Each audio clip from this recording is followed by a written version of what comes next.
얼마 전에 TV에서 아프리카 들개들에 대해서 이렇게 보여주는 다큐멘터리를 하나 보았습니다.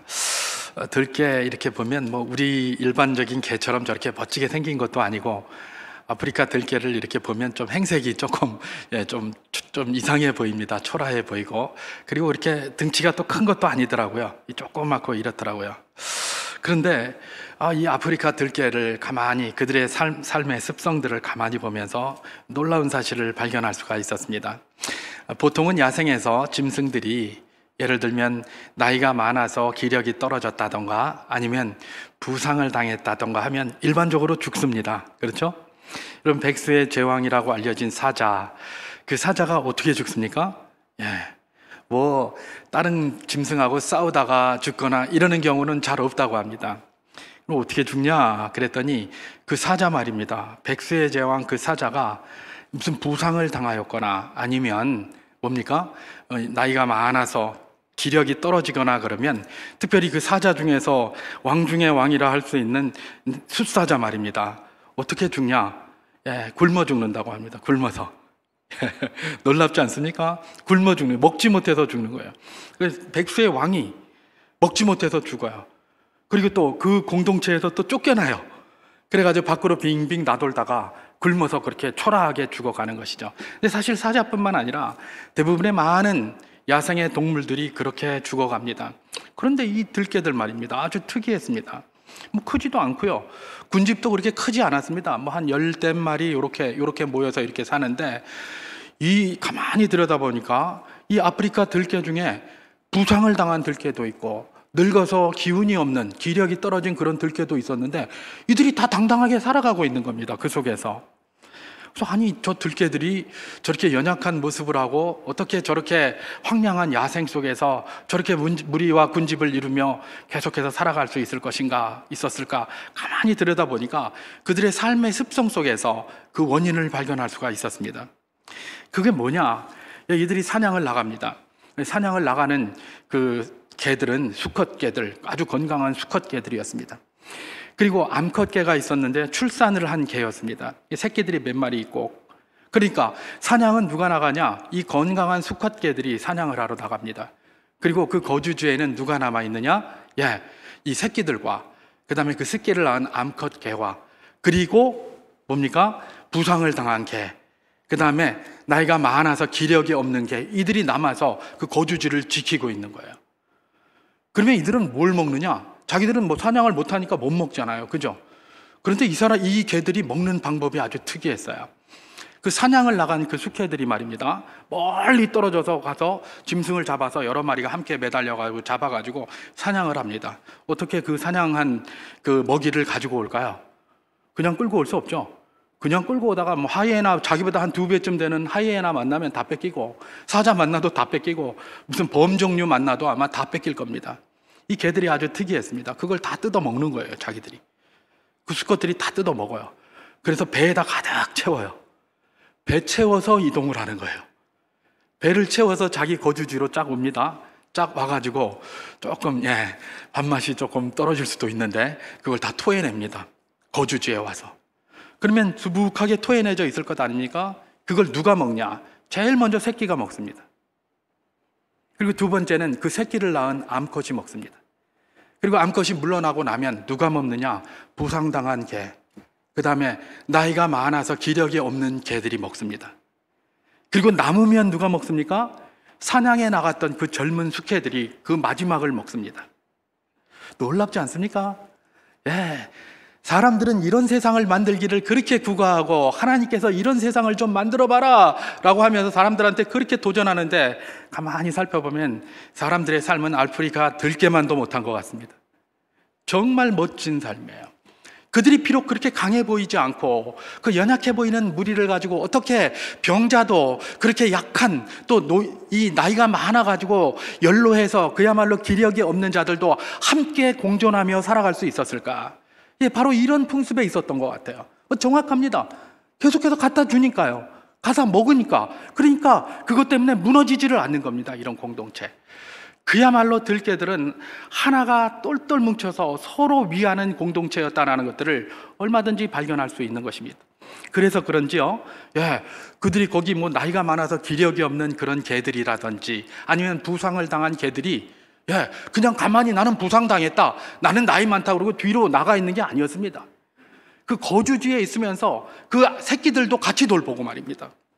그리고 거기 힘없는 암컷을 위해서 또 같이 도움을 주고 막 이렇게 하는 거예요. 부상당해서 내가 아프다고 해서 뒤로 물러나는 것도 아니고, 내가 나이가 많아서 기력이 없다고 해서 뒤로 물러나는 것도 아닙니다. 자기가 현재 처한 상황에서 최선을 다해서 자기 할 일을 감당하고 있던 겁니다. 여러분, 들깨 공동체, 저는 제가 생각하기에는 들깨는 아프리카의 다른 종류가 다른 종류의 동물들이 다 멸종하더라도 들깨는 멸종 안 할 것 같아요. 왜냐하면 그런 시스템으로 되어 있기 때문에 그래요. 그런 시스템, 그게 바로 무엇입니까? 그야말로 서로 위하며 약한 자를 먼저 세우고, 그 다음에 필요한 자를 세우고, 그 다음에 힘 있는 자가 제일 마지막에 서는 그런 시스템을 가지고 운영이 되고 있기 때문에 그렇습니다. 여러분, 오늘날 많은 사람들이 구가하는 게 무엇입니까? 바로 이런 것 아닙니까? 약한 자 먼저 세우고, 필요한 자 먼저 세우고, 제일 강한 자가 제일 마지막에 취한다. 그런데 사람은 거꾸로 하죠. 제일 강한 자가 제일 먼저 차지해요. 그래 놓고 나서 뭡니까? 뭐 약한 자, 힘없는 자, 이거는 대충 시해하고 마치 선처를 베푸는 것처럼 이렇게 살아가는 게 인생의 모습 아니겠습니까? 그럼에도 불구하고 하나님의 은혜로 인생들이 이렇게 변청하고 살아가기는 합니다만은 가만히 살펴보면 좋은 모습이 아니라는 것들을 얼마든지 발견할 수가 있게 되는 것입니다. 야생이라는 그 황량한 죽고 죽이는 그 상황 속에서도 이렇게 심지어 부상을 당하고, 심지어 나이가 많아 기력이 떨어진 존재들까지도, 심지어 이제 갓 태어나서 아무런 힘이 없는 그런 존재, 또 출산을 해서 연약하여 주저앉아 있을 수밖에 없는 그런 존재들조차도 죽지 않고 함께 살아갈 수 있는 비결, 이 들깨가 보여주는 것은 무엇입니까? 서로 위하면서 하나 되는 공동체의 힘이라는 것들을 우리는 발견할 수가 있는 것입니다. 여러분, 이건 들깨무리에게만 해당되겠습니까? 사실은 곳곳에 그런 모습들이 많이 있죠. 그 공동체가 어떤 공동체든 말입니다, 그야말로 서로를 위하면서 하나가 된 공동체라면 그것을 파괴할 수 있는 것은 아무것도 없습니다. 아무것도 없어요. 여러분, 동물의 왕국 같은 거를 가만히 들여다보다 보면 사자가 하다못해 초식동물을 사냥할 때도 가만히 보십시오. 초식동물들이 그냥 무리를 지어 있는데 바로 들어가서 그렇게 사냥하는 어리석은 사자는 하나도 없습니다. 그렇게 하다가는 심지어 한 마리 잡았다고 하더라도 자기도 당할 수가 있어요. 자기도 큰 부상을 입어서, 사자는 부상 입으면 죽잖아요. 자기도 죽을 수가 있는 거예요. 그렇기 때문에 그렇게 하지 않죠. 어떻게 합니까? 그야말로 베드로 사도가 베드로전서에서 이야기한 것처럼 우는 사자와 같이 두루 다니면서 어디 삼킬 자 없나 그러면서 쫙 가가지고 그거 딱 발견하면, 제일 약한 자를 딱 발견하면 막 혼돈케 해가지고 다 흩어지게 만들고 제일 약한 자를 가서 확 공격해서 잡아먹잖아요. 이게 세상이고 야생이고 그야말로 약육강식의 이런 자연의 세계 아니겠습니까? 바로 그런 것들이에요. 그럼에도 불구하고 그 속에서 살아남는 건 뭡니까? 어쨌든지 간에 하나가 되어서 그 무리 속에 있고 하나 응집되어져 있는 그것 말입니다. 그곳에 있는 자가 안전하고 그곳에 있는 자가 힘이 있다는 것들을 우리는 자연에서 얼마든지 발견할 수 있게 되는 것입니다. 그래서 전도서 4장 12절에서 우리 주님께서는 이렇게 말씀하셨습니다. 제가 한번 봉독해 보겠습니다. 한 사람이면 패하겠거니와 두 사람이면 맞설 수 있나니 세 겹줄은 쉽게 끊어지지 아니하느니라. 줄이 한 줄이면 끊어지지만 세 개가 똘똘 뭉쳐져 있으면 안 끊어진다, 그런 말을 하는 것입니다. 다시 말해서 한 마음으로 하나가 되어 있는 그 공동체, 그 공동체가 무엇이든지 간에 이것을 넘어뜨릴 것은 아무것도 없다, 그만큼 강력하다라는 것들을 잘 보여주고 있다고 보면 될 것입니다. 저는 오늘 대강절 넷째 주일을 맞아서 이렇게 하나됨을 갖다가 한번 이렇게 도전을 하면서 메시지를 시작하고 있는데요, 우리가 지난 대강절 셋째 3주간 이렇게 쭉 훑어오면서 그렇게 우리가 한번 은혜를 나눠 보았습니다.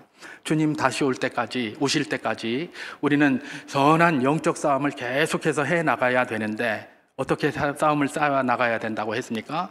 예, 주께서 주시는 그런 능력을 받아서 그 능력을 가지고 어쨌든 선한 싸움을 계속해서 싸워가야 되고, 무엇보다도 우리 심령 가운데 뭐가 있어야 된다고 했습니까? 마라나타, 주님 곧 오시고 다시 오신다라는 그런 확신을 가지고 그런 삶을 살아가야 된다고 했습니다.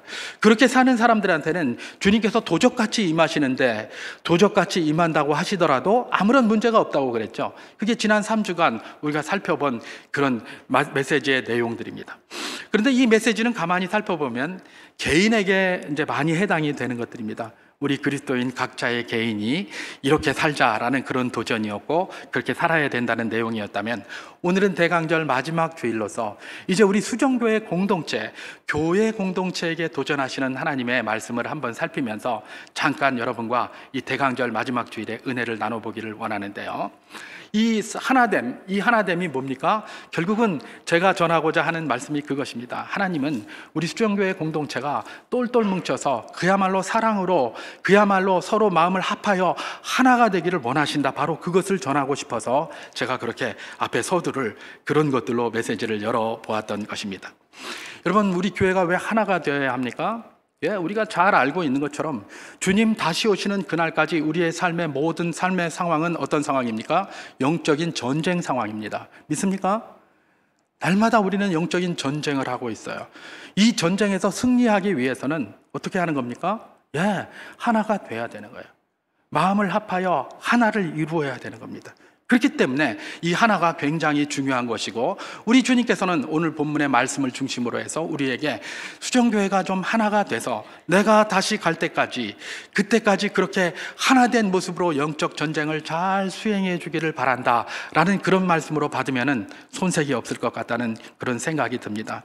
이 자리에 모든 성도 여러분, 주님 다시 오실 그날까지 우리 수정교회 모든 성도님들이 마음을 합하여 하나가 되어 주께서 주신 사명을 감당함으로 주님 앞에 칭찬받는 복된 교회 될 수 있기를 주님의 이름으로 축원합니다. 하나가 됨, 이처럼 중요하고 이처럼 강하고 이처럼 필요한 것인데, 그런데 가만히 있어서 하나가 될 수는 없겠죠. 하나가 되기 위해서도 필요한 것들이 많이 있습니다. 먼저 필요한 것은 무엇입니까? 예, 하나 되게 하시는 성령의 능력이 임해야 합니다. 그죠? 성령님께서 우리에게 능력을 베풀지 아니하시면 우리는 하나 되기 어렵습니다. 우리는 각자 자기 소견에 옳은 대로 살아가려고 하는 죄된 본성을 가지고 살아가는 존재들입니다. 자, 그러다 보니까 내 생각이 있고 내 마음이 있고 내 방식이 있어요. 그러니 이걸 하나 되게 하기가 얼마나 힘들겠습니까? 특별히 우리 교회의 사명은 무엇입니까? 예수 그리스도의 건강한 제자가 세워지는 건강한 교회 공동체, 저 사명을 향해서 모든 성도가 한 마음으로 쭉 나가야 합니다.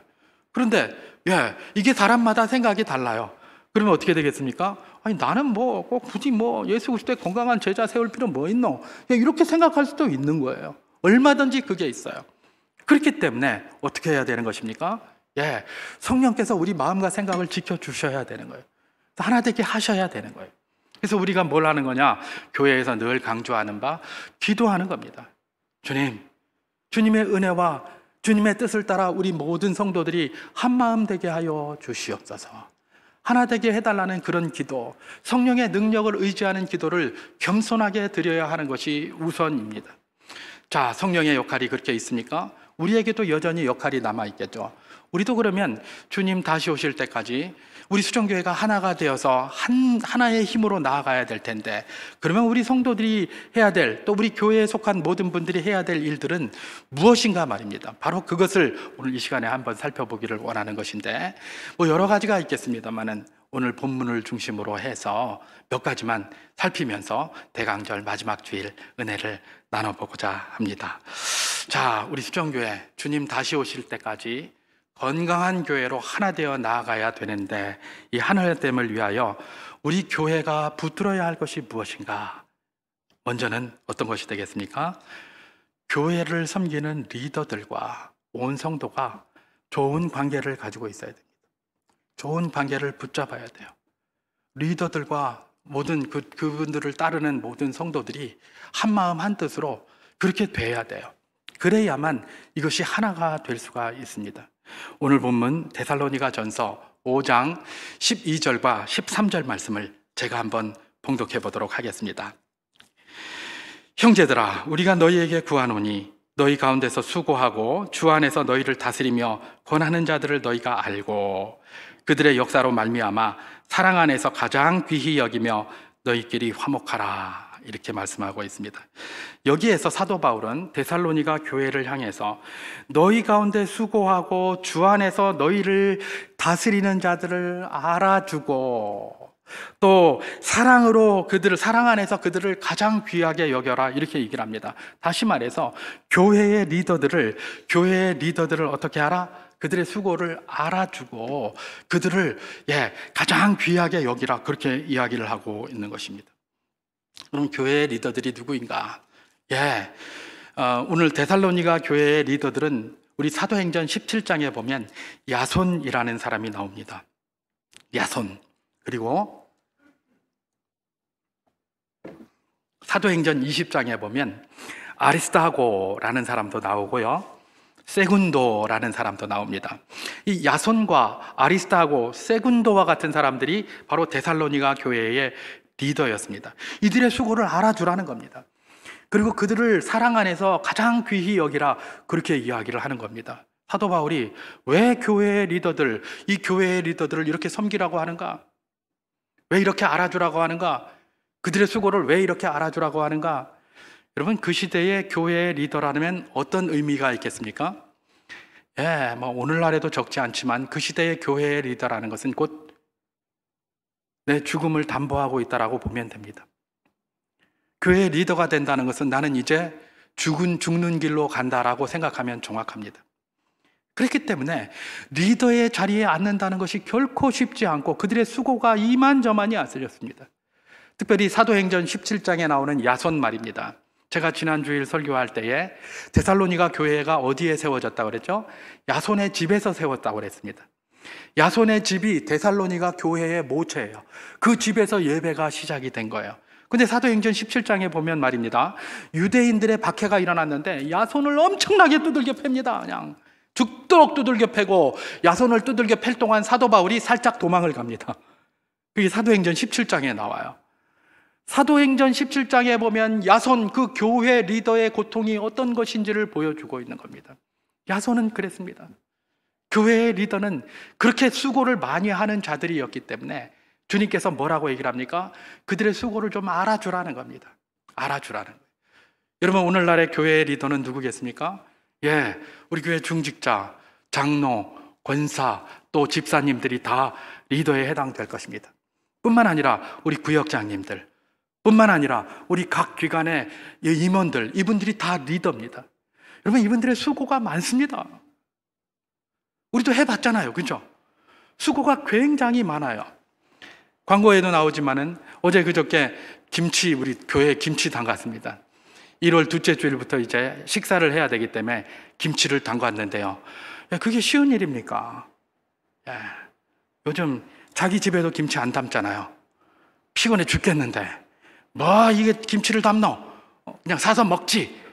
그러면서 다 사서 먹고 이렇게 해요. 자기 집에서도 김치 안 담가요. 근데 교회에 와가지고 그 김치 담는다고 많은 분들이, 대부분 교회의 리더들이 모여가지고 그렇게 거기 와서 김치를 그렇게 담았어요. 그럼 이게 뭡니까? 어떤 분들은 그럽니다. 집에서나 똑바로 하지, 집에서는 안 하면서 교회에 와서 한다. 그런 말 하는 거 아닙니다. 그건 아무것도 모르는 사람들이 그런 말 하는 것이죠. 집에서 못하는데 교회에 와서 합니까? 왜 그렇게 하겠습니까? 그걸 질문해 봐야 되는 것이죠. 교회 리더기 때문에 와서 하는 겁니다. 무엇보다도 예수님 사랑하기 때문에 와서 그렇게 하는 거예요. 내가 내 집에서도 하기 싫어요. 내 육신의 본성 같으면 그거 누가 하겠습니까? 뭐라 카노? 우리 집에 내 김치도 안 담는데 교회는 무슨 교회 김치 이러고 안 간다니까요. 그게 우리 본성의 이야기예요. 그런데 내가 리더기 때문에 가는 겁니다. 내가 주님 사랑하기 때문에 가는 거예요. 그래서 이렇게 담아놓으면 우리가 김치 한 그릇 편안하게 먹겠지, 그러고 가는 거예요. 여러분, 그 수고가 작은 수고입니까? 그렇지 않습니다. 여러분, 교회 리더를 우리가 왜 알아줘야 됩니까? 그들의 수고를. 그들이 열심히 수고하고 헌신하고 우리보다 더 많은 일들을 하고 있기 때문에 그래요.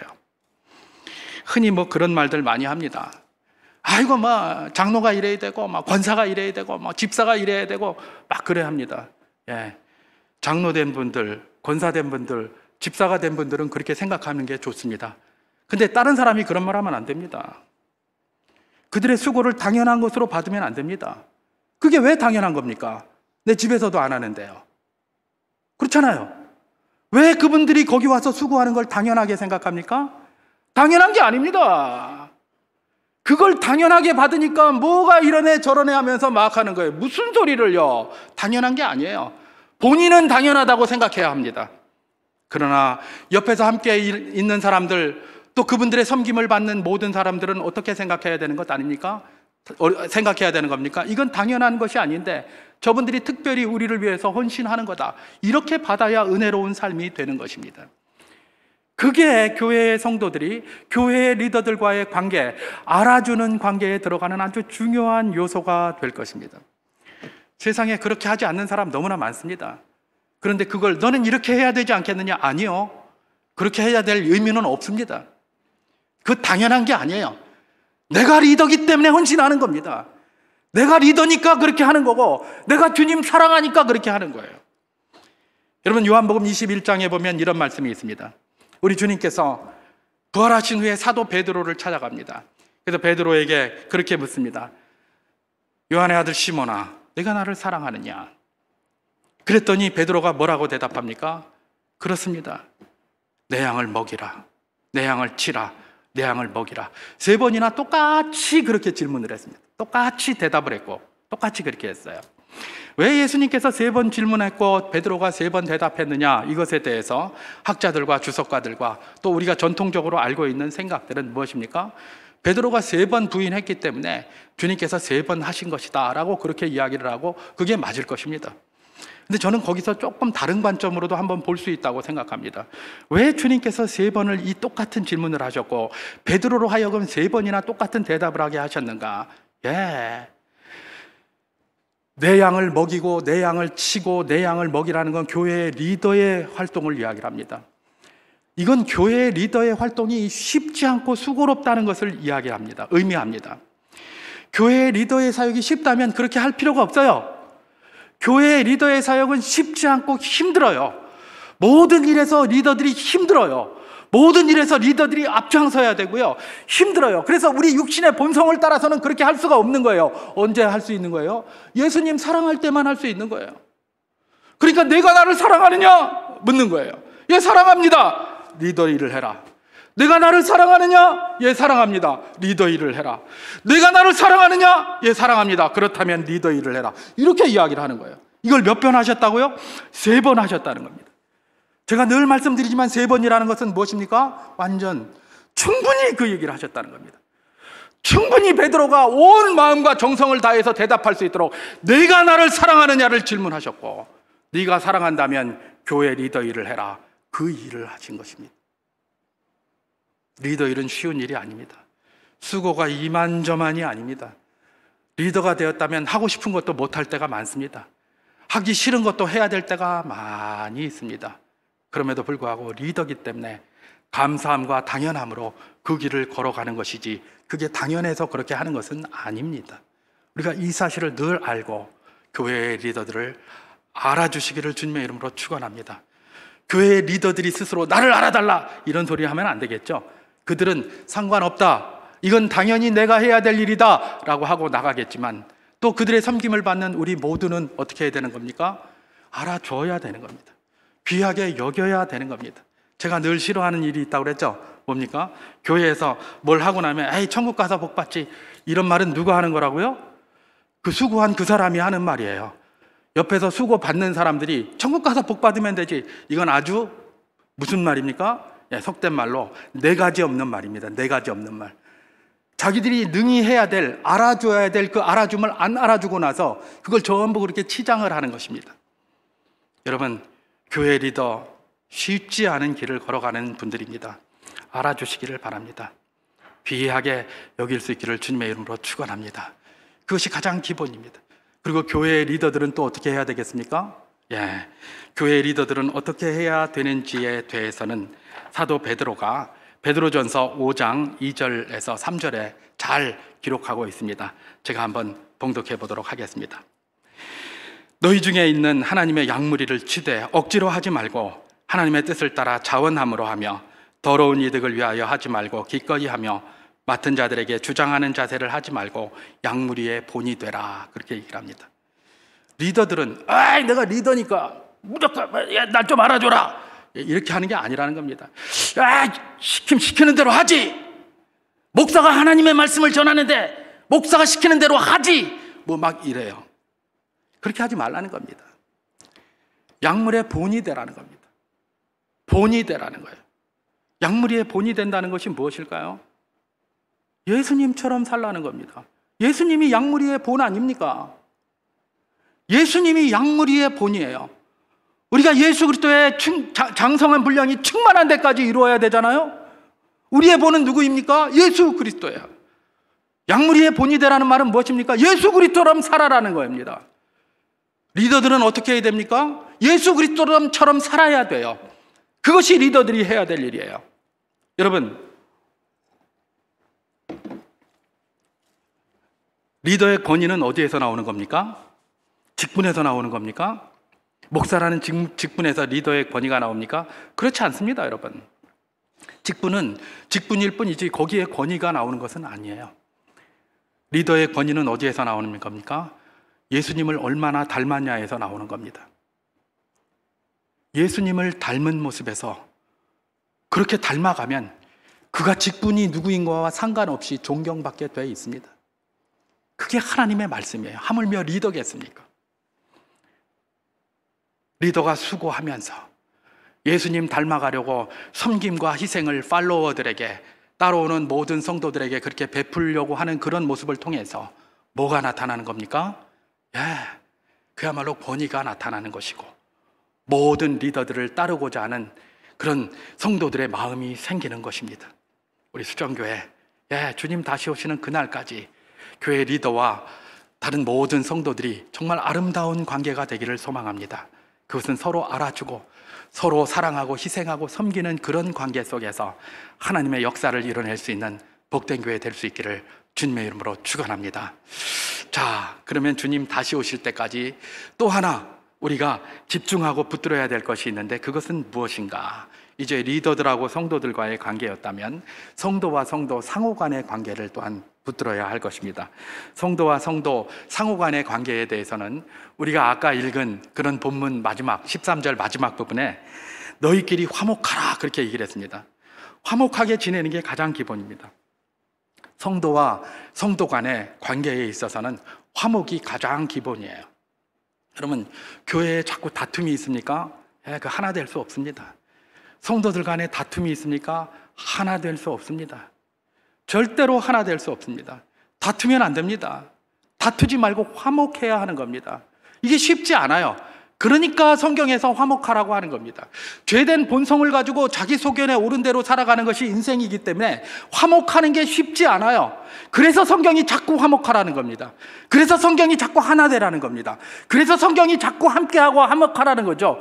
잘하고 있으면 그런 말 뭐하러 하겠습니까? 가만히 있어도 잘 되면. 잘 안 되니까 지금 하라고 하는 것 아니겠습니까? 성도들 상호 간의 관계는 화목해야 돼요. 근데 그 화목하는 방법은 무엇입니까? 그냥 좋은 게 좋으니까 나쁜 소리 안 듣고 이런 의미의 화목이 아니에요. 그러면 어떤 화목을 이야기를 하는 겁니까? 오늘 본문 데살로니가 전서 5장 14절 말씀을 제가 한번 봉독해 보도록 하겠습니다. 또 형제들아, 너희를 권면하노니 게으른 자를 권계하며 마음이 약한 자들을 격려하고 힘이 없는 자들을 붙들어주며 모든 사람에게 오래 참으라 이렇게 얘기를 합니다. 서로 화목한데 어떻게 화목을 해야 됩니까? 게으른 자들을 권계하고 마음이 약한 자들을 격려하고 힘이 없는 자들을 붙들어주고 모든 사람에게 오래 참은, 이런 방식으로 서로 화목하라라는 것입니다. 여기서 게으른 자들을 권계하며 라고 이렇게 되어 있습니다. 그래서 권계하다, 이 말은 제가 여기 원어를 좀 몇 개 쓰려고 하는데, 권계라는 말은 누테테오라는 말이 쓰였습니다. 누테테오. 이 말은 뭐냐면 주의를 주는데 어떻게 한다? 온건하게 주의를 준다는 뜻이에요. 온건하게. 게으른 자들에게 온건하게 주의를 주라, 이런 이야기입니다. 훈계를 좀 온건하게 하라는 거죠. 그럼 게으른 자는 누구인가? 이 데살로니가 교회의 이 게으른 자들은 어떤 분들이었는가? 믿음은 굉장히 좋았어요. 주님 곧 다시 오신다고 믿었어요. 마라나타를 확실히 믿었어요. 그런데 그걸 믿고 났는데 그 다음에 문제가 있는 거예요. 뭐예요? 주님 곧 오시는데 우리가 일하면 뭐하노? 오실 때까지 그냥 기다리자. 그냥 곧 오시는데 일도 안 하고 뭐 자기가 할 일 하나도 안 하는 거예요. 우리가 잘 아는 스피노자라는 사람은 뭐라고 얘기를 했습니까? 내일 당장 지구가 멸망한다고 할지라도 나는 오늘 한 그루의 사과나무를 심겠다라고 했다고 하잖아요. 그죠? 이런 자세가 돼야 되는데, 아이 금방 뭐 주님 오시는데 이걸 하면 뭐하나, 막 집어치워라, 그냥 아무것도 안 할란다 그러면서 남들이 열심히 수고해 놓은 거 지 혼자 가서 막 먹고 막 이러는 거예요. 이런 자들을 훈계를 하는데 어떻게 훈계하라? 온건하게 니 먹어! 왜 이렇게 하노? 이게 아니라 온건하게 훈계를 하라는 겁니다. 그게 바로 이 말씀입니다. 그리고 또 다른 말은 뭡니까? 마음이 약한 자들을 격려하라, 이렇게 얘기를 합니다. 여기서 마음이 약한 자는 뭘까요? 믿음이 흔들리는 사람이에요. 왜요? 예수 믿는다고 믿음으로 살았는데 여러 가지 박해가 있어요. 초대교회에 박해 있었잖아요. 이 박해가 있으니까 자꾸 믿음이 흔들리는 거예요. 내 이 믿음 생활하다가 이거 다 죽겠다. 이거 제대로 되겠나?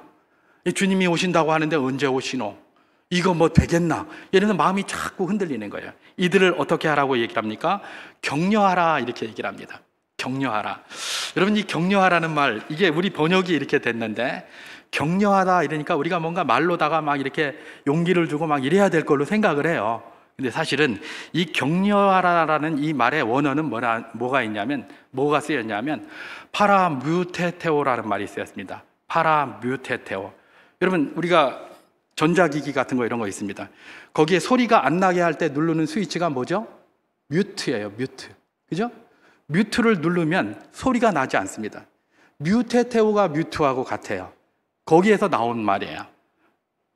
뮤트 시키다가 뮤테테오예요, 헬라어로. 근데 거기다 파라라는 말이 붙었어요. 파라는 옆에서 이런 얘기예요. 옆에서 그냥 조용히 있는 거예요. 입 딱 다물고 옆에서 서 있어줘라. 믿음이 흔들리고 있는 자에게 가서 니 왜 믿음이 없노? 믿음으로 살아야지. 그러면서 그렇게 격려하는 그런 것이 아니라, 믿음이 없어서 흔들리는 사람 옆에 그냥 가만히 서 있으라는 거예요. 멀리 서 있는 게 아니라, 입 다물고 딴 데 가 있으라는 것이 아니라 옆에 서 있으라는 거예요. 옆에서 입 다물고 가만히 있으라는 거예요. 왜요? 왜 그럴까요? 너는 지금 힘들어하고 있지만 내가 내 옆에 있지 않느냐, 뭐 이런 걸 보이는 것 아니겠습니까? 이게 격려하는 거예요. 그게 위로하는 거예요. 조용히 그의 믿음이 없음을 질책하는 것이 아니라 조용히 그 옆에 있어 주는 겁니다. 시간이 지나면 하나님이 회복을 주실 것입니다. 회복을 주셨을 그때의 말해도 늦지 않습니다. 그때에 우리가 뮤트를 끄고 말해도 됩니다. 뮤트를 끄고 말하면 됩니다. 야, 그래, 힘들었지? 그러나 우리가 믿음 가져야 돼. 하나님이 더 좋은 길을 여실 것이고 하나님은 분명히 우리와 함께 하실 것이야. 그런 말입니다.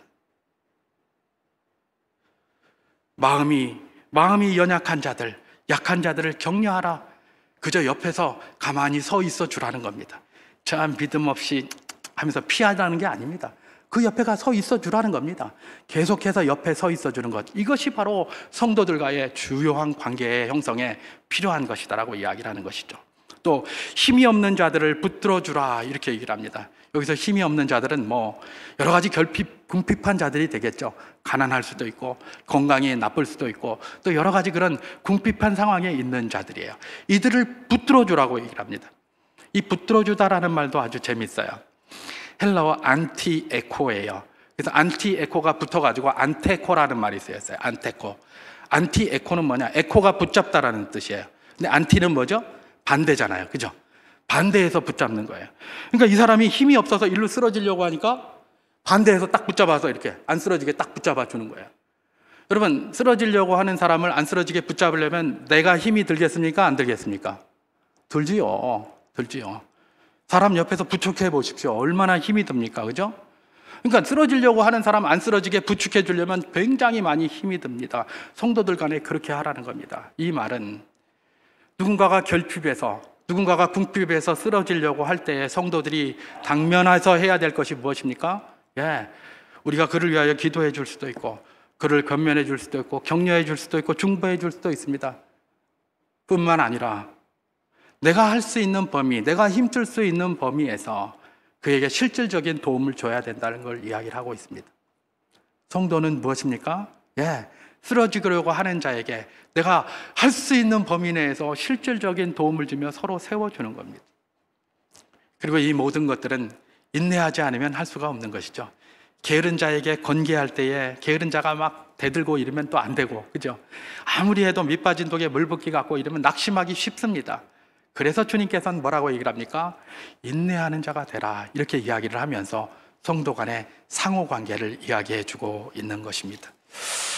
우리 교회 성도 여러분, 서로 간에 마음이 약한 자를 격려하고 힘이 없는 자들을 붙들어 주고, 그리고 또 서로 간에 인내하고 오래 참고 애씀으로 말미암아 하나님이 하나 되게 하신 그것을 주님이 오시는 그날까지 끝까지 들고 가는 복된 성도들의 관계가 될 수 있기를 주님의 이름으로 축원합니다. 한 가지만 더 살펴보도록 하겠습니다. 주님 다시 오실 때까지 우리가 붙잡고 걸어가야 될 하나됨을 위해서 우리는 먼저 리더들과 성도들과의 관계, 그다음에 성도 상호 간의 관계에 대해서 살펴봤습니다. 한 가지만 더 살펴보면 이제 성도와 교회 밖 사람들과의 관계를 우리가 생각해 보면 될 것입니다. 제가 오늘 본문 데살로니가전서 5장 15절을 한번 봉독하겠습니다. 삼가 누구에게든지 악을 악으로 갚지 말게 하고 서로 대하든지 모든 사람을 대하든지 항상 선을 따르라, 그렇게 얘기를 합니다. 여기에서 교인들 간 성호 간 사든지 교인들뿐만 아니라 교회 밖에 모든 그 누구를 대하든지 뭐라고 얘기를 합니까? 항상 선을 따르라, 이렇게 얘기를 합니다. 여러분, 이 말씀을 우리는 이렇게 받으면 되겠습니다. 세상적인 방법으로 살지 말고 하나님의 방법으로 대하라는 거예요. 세상의 사람들을 대할 때도 세상 방법으로 대하지 말고 하나님의 방법으로 대하라는 거예요. 악을 악으로 갚지 말고 오히려 선을 행하라, 이렇게 얘기를 합니다. 세상 방법은 뭡니까? 악을 악으로 갚는 방법입니다. 워낙 악을 악으로 갚기 때문에 만들어진 게 뭐예요? 법이라는 거예요. 이제 네가 악을 악으로 갚지 말고 법이 알아서 갚아주겠다. 네가 갚으라고 했더니 자력구제의 원칙이라는 게 그거예요. 네가 갚으라고 했더니 이게 되로 주고 말로 받는 게 아니라 되로 받고 말로 줘버리는 겁니다.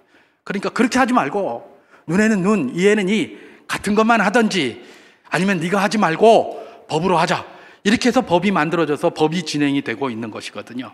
근데 성경은 뭐라고 이야기를 하고 있습니까? 주님은 그들이 악으로 한다고 해도 악으로 갚지 말라는 겁니다. 세상에서 가르침대로 살지 말라는 겁니다. 너희는 오히려 악으로 공격이 오지만 선으로 갚으라는 겁니다. 이 쉽지 않은 이야기입니다. 근데 주님께서 이런 요구를 하세요. 아이고, 성경을 보면 구약에서도 보면 율법에도 눈에는 눈, 이에는 이 그렇게 돼 있는데 그럼 그게 뭡니까? 그거대로 하면 되지 않습니까? 그렇습니까? 여러분, 그 눈에는 눈, 이에는 이, 이거 해석을 잘 해야 됩니다. 함무라비 법전에 나왔다는 눈에는 눈, 이에는 이는 뭐 세상의 방식대로 그렇게 생각을 하면 됩니다. 그러나 모세의 율법을 통해서 주신 눈에는 눈, 이에는 이, 이거는 함무라비 법전 방식으로 생각하면 안 됩니다. 그건 그런 방식으로 생각하는 게 아니에요.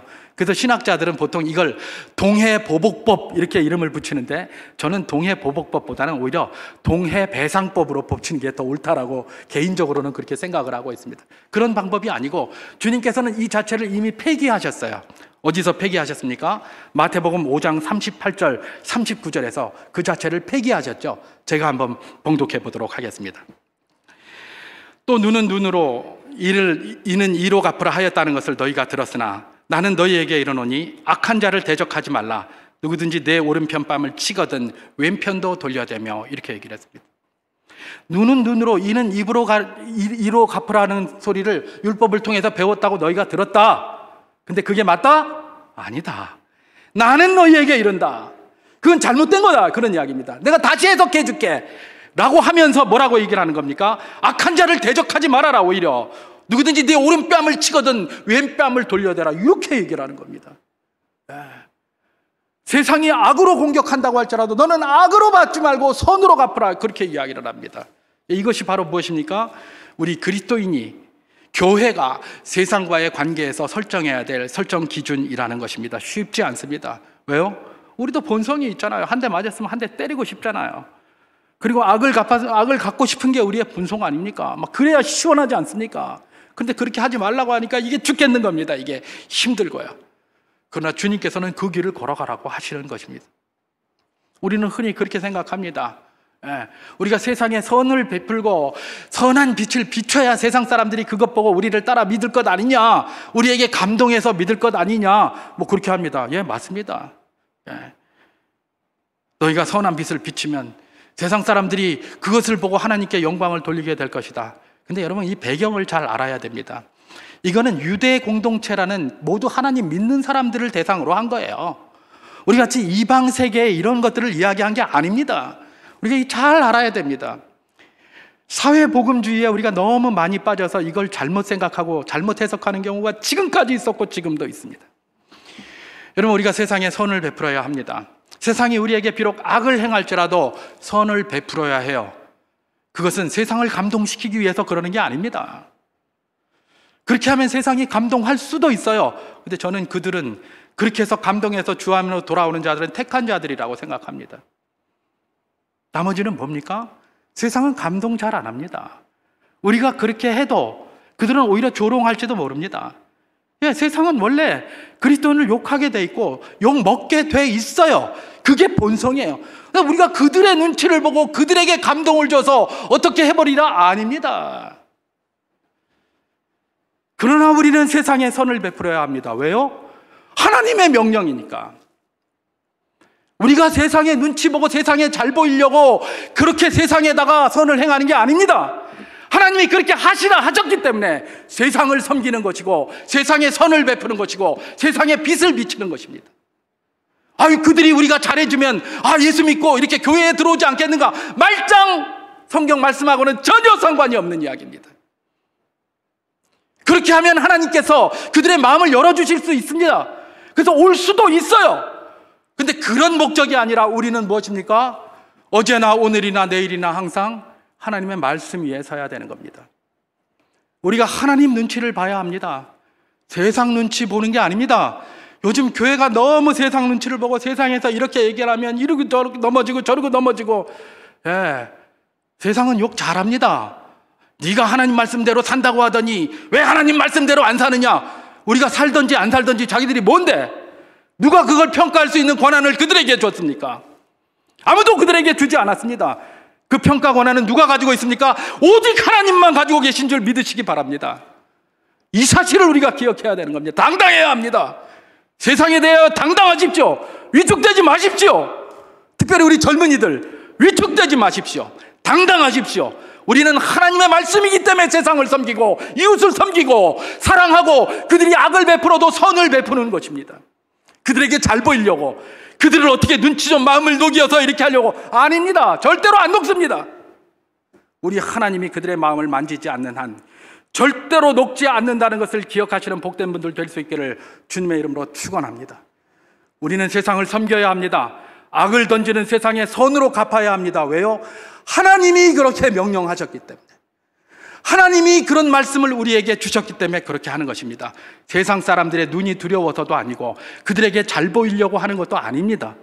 이 사실에서 조금도 흔들림이 없는 복된 분들 다 될 수 있기를 주님의 이름으로 축원합니다. 말씀을 정리합니다. 주님 다시 오시는 그날까지 우리가 무엇을 붙잡고 그야말로 교회의 하나됨을 위하여 무엇을 붙잡아야 될 것인지를 다시 한번 상고해 보았습니다. 우리 교회 리더들과 성도들 사이에 아주 돈독하고 끈끈한 사랑과 알아줌과 희생과 섬김의 관계가 있어야 된다고 했습니다. 성도 상호 간에 또한 끈끈한 관계가 있어야 된다고 했고, 또 세상 사람들과의 관계에 있어서도 세상의 방법이 아닌 하나님의 방법으로 나아가야 된다고 했습니다. 그럴 때에 교회가 교회되고요, 교회가 하나로 될 수 있고, 그렇게 하나 될 때에 주께서 주신 사명을 온전하게 감당할 수 있게 된다는 것입니다. 우리 수정교회 성도 여러분, 이 일을 위하여 힘쓰고 걸어가는 복된 분들 될 수 있기를 주님의 이름으로 축원합니다.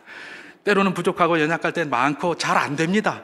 잘 안 되니까 주님께서 자꾸 이야기하시는 거예요. 어제는 안 됐지만 오늘 될 수 있고 또 내일 될 수 있습니다. 우리 희망을 가지고 주님께서 우리를 완전하게 하시는 그 순간을 향하여 끊임없이 마음속에 그 짐들을 내려놓지 마시고, 그런 짐들은 지고 영적인 짐은 지고 부담은 내려놓고 영적인 짐은 지고 그렇게 한 걸음씩 걸어가시는 복된 분들 다 될 수 있기를 주님의 이름으로 축원합니다.